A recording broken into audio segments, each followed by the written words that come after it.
ప్రవర్తనలో దయా కిరీటం ద్వారా ఆయన మనం చేస్తున్న మేలంటే దేవుడు మన కుటుంబాలను ఆయన ఆశీర్వదించబోతున్నాడు, ఆయన అభివృద్ధి చేయబోతున్నాడు, ఆయన విస్తరింప చేయబోతున్నాడు, మనల్ని ఆయన స్వస్థపరచబోతున్నాడు, ఆయన మనకు మేలు చేయబోతున్నాడు, మన పనిని ఆయన దీవించబోతున్నాడు, మన కుటుంబాలను ఆయన దీవించబోతున్నాడు, మనకు కలిగినటువంటి ఆ సమస్తాన్ని ఆయన దీవించబోతున్నాడు. ప్రియులారా, దేవుడు నీ చేతుల కష్టాన్ని దీవించాలంటే, నీ కలిగిన సమస్తాన్ని దీవించాలంటే, నీ పంట పొలాలను దీవించాలంటే, నీ దుఃఖితలను దీవించాలంటే, దేవుని పిల్లలను గమనించండి, నీ కలిగిన పశుపక్షాలను ఆయన దీవించాలంటే ఆశీర్వాదము ఎక్కడ దాచబడి ఉందంటే నీ ప్రవర్తన మీదనే దాచబడి ఉంది.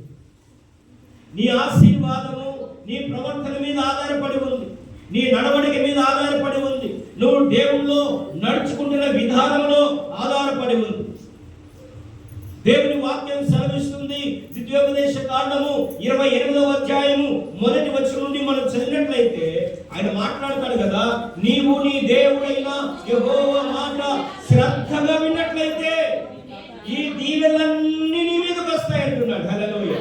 నీవు దేవుని మాట వింటే, నువ్వు దేవుని వైపు మళ్ళితే, నువ్వు దేవునికి విధేయత చూపించగలిగితే, దేవుడు చెప్పినట్లుగా నువ్వు నడవగలిగితే, దేవుడు చెప్పింది నువ్వు చేయగలిగితే, నా దేవుడు నీ దేవుడు మన దేవుడు అంటూ ఉన్నాడు, ఈ దీవులన్నీ నీ మీద రప్పిస్తా. హల్లెలూయా. నువ్వు పల్లెలో దీవించబడతావు, పట్టణంలో దీవించబడతావు. నువ్వు నివాసం ఉంటున్నది ఎలాంటి స్థలమైనా పర్వాలేదు, ఆశీర్వాదము నిన్ను వెతుక్కుంటూ వస్తుంది. నీ పొలంలో పంటను ఆయన దీవిస్తాడు, నువ్వు సేద్యం చేస్తున్న నీ పశువులను ఆయన దీవిస్తాడు, నీ చేతుల కష్టాన్ని దీవిస్తాడు, నీ శత్రువులు నీ నుండి ఆయన దూరంగా పారద్రోలుతాడు. నీవు ఆశీర్వదించబడాలనంటే మొట్టమొదటిగా మనము మన ప్రవర్తనను దిద్దుకోవాలి. దేవుడి వాక్యం సెలవిస్తుంది కదా, యోహాను సువార్త 15వ అధ్యాయము 1వ వచనం నుండి కూడా మనం గమనించగలిగినట్లయితే ఆయన మాట్లాడతారు. యోహాను సువార్త 15వ అధ్యాయం 1వ వచనం నుండి, నేను నిజమైన ద్రాక్షవల్లిని, నా తండ్రి వ్యవసాయకుడు, నాలో ఫలింపని ప్రతి తీగను ఆయన తీసి పారవేయును, ఫలించు ప్రతి తీగ మరి ఎక్కువ ఫలింపవలనని దానిలోని పనికిరాని తీగలను తీసివేయును. హల్లెలూయా.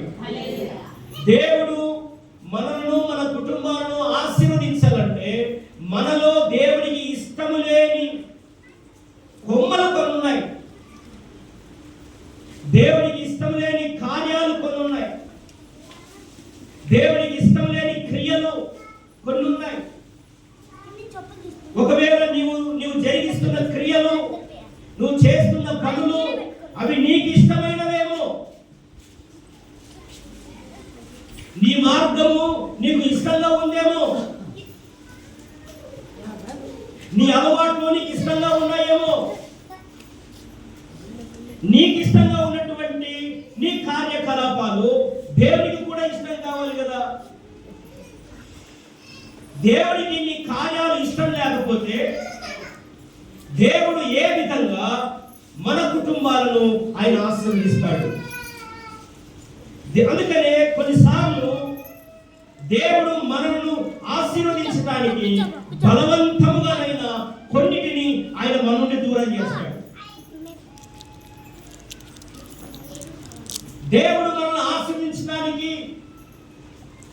మన నుండి కొన్నిసార్లు బలవంతంగానైనా కొన్నిటిని అయినా దూరం చేస్తాడు. అవి దూరం అయిపోయినప్పుడు, అది ఏ రూపంలోనైనా పర్వాలేదు, అవి దూరం అయిపోయినప్పుడు మనం బాధపడవచ్చునేమో.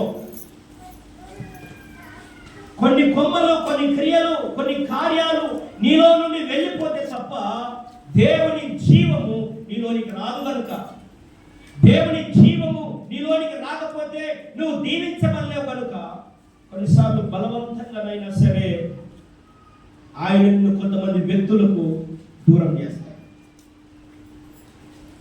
కొంతమందితో సంబంధాలను విడగొడతాడు.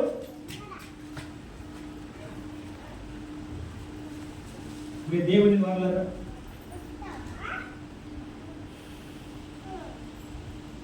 నీలో పనికిరాని కొమ్మలు బయటకు తీసి వేసుకోకపోతే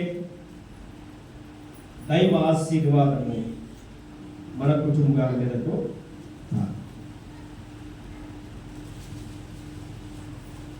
కాబట్టి ఉదయకాలంలో నూతన సంవత్సరంలో నూతన దినాన మొదటి దినాన దేవుడు నీ కుటుంబాన్ని నిన్ను ఆశీర్వదించాలి అనుకుంటున్నప్పుడు మొట్టమొదటిగా నువ్వు చేయవలసింది ఏంటంటే నువ్వు దేవుడి వైపు మళ్ళాలి.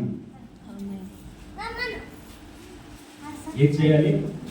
దేవుడి వైపు మళ్ళాలి. దేవుడు చెప్పింది చెయ్యాలి. దేవుడు చెప్పినట్లుగా నడుచుకోవాలి.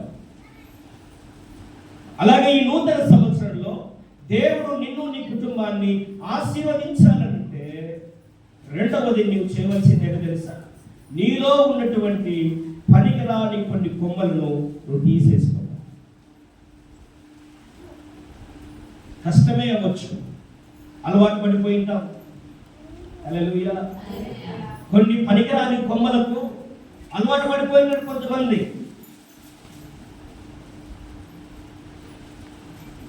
నీవు అలవాటు పడిపోయిన కొమ్మలకు అవి నువ్వు తీసేసుకోలేకపోతే దేవుని ఆశీర్వాదాన్ని, దేవుని ఫలాన్ని నువ్వు ఎంత మాత్రము